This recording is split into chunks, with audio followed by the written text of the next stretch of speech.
Assalamualaikum warahmatullahi wabarakatuh. Alhamdulillah wassalatu wassalamu ala rasulillah wa ala alihi wa ashabihi wa mawalah. Saudaraku kaum muslimin rahimakumullah.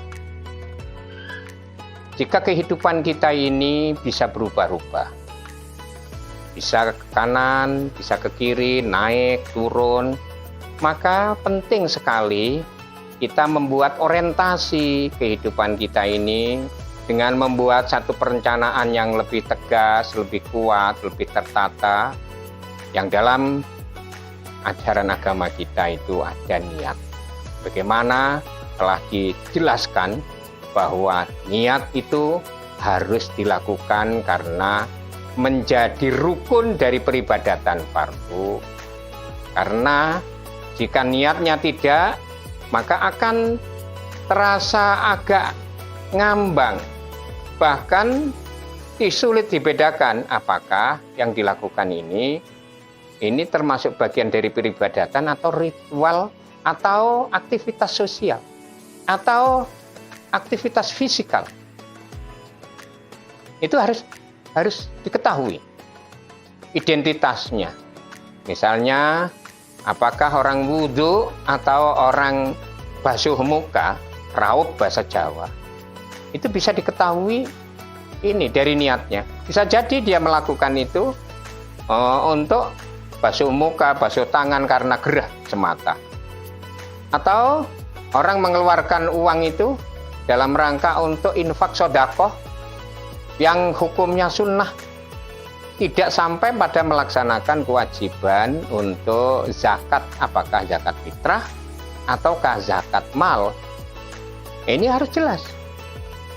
Islam itu memberikan panduan sangat jelas, rinci, aplikatif terhadap dunia nyata, konkret. Apakah yang kita lakukan ini sesuai atau tidak sesuai, jelas aktivitasnya. Apakah ini sudah mewajibkan untuk mandi atau belum? Maka ada batasan-batasan konkret yang memang dipertegas dalam syariat Islam. Inilah pentingnya seseorang untuk berniat. Kadang ada yang bertanya, untuk apa niat sulit-sulit? Yang Allah juga sudah tahu. Nggak udah repot-repot pakai usolli, pakai nawaitu, dan seterusnya. Toh Allah sudah tahu mau kemana. Allah Maha Tahu, tetapi karena Allah Maha Tahu, maka kita harus merapikan diri. Secara zahir, ditata pakaian, badan, mandi yang bersih, kemudian pakai wewangian, pakai aksesori, bagus.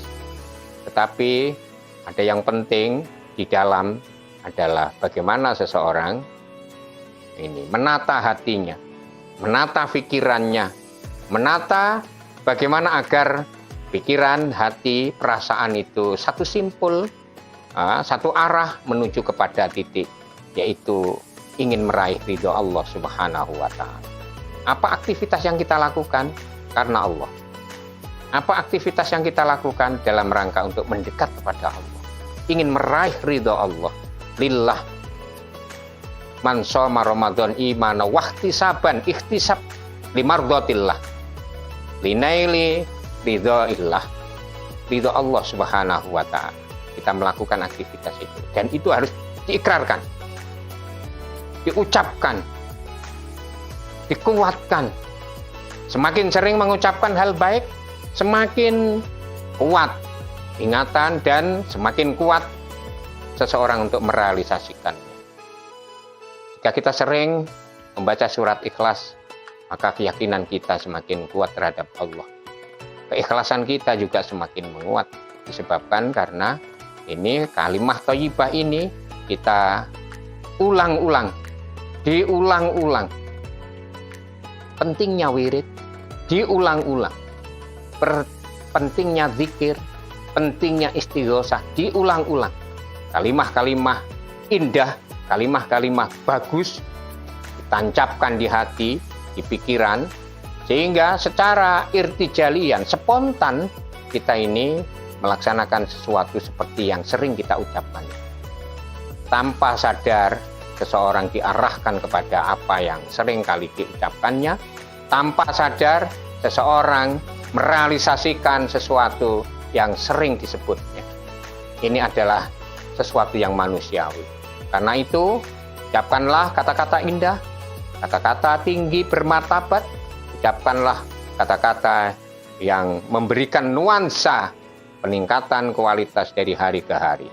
Sehingga kehidupan kita ini semakin berkembang, maju, dan meningkat kebahagiaan. Semoga Allah Subhanahu wa Ta'ala memberikan rahmat taufik dan hidayahnya pada kita semua. Wallahul muwaffiq ila aqwamit thoriq. Wassalamualaikum warahmatullahi wabarakatuh.